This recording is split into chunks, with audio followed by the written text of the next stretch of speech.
Magandang araw mga kanokis. So nandito po tayo sa isang manukan sa Alangilan. Ang breeding po nila sa ngayon ay hindi kagandahan ang buhos ng itlog. So aayusin po natin ito. So ang breeding pen po, ang kailangan niya, meron siyang ventilation. Kasama na rin protection para sa ating mga manok. Meron din siyang bubong para hindi po siya mabugbog sa ulan at lamig dito po sa bundok. Sa ngayon po, meron silang bombilya sa loob.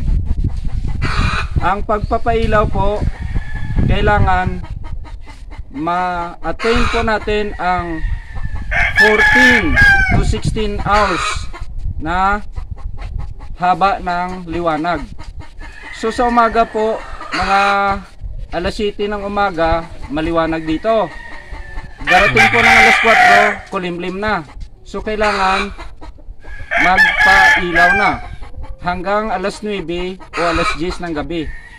Para po ma-stimulate ang ating mga inahin, nakikita nila ang liwanag, nare-rehistro po sa utak, magre-release po ng egg follicles doon sa loob ng katawan niya, bubuhos po ang itlog sa ating breeding. So yan po isang teknik sa pagpapaitlog. Maraming salamat po.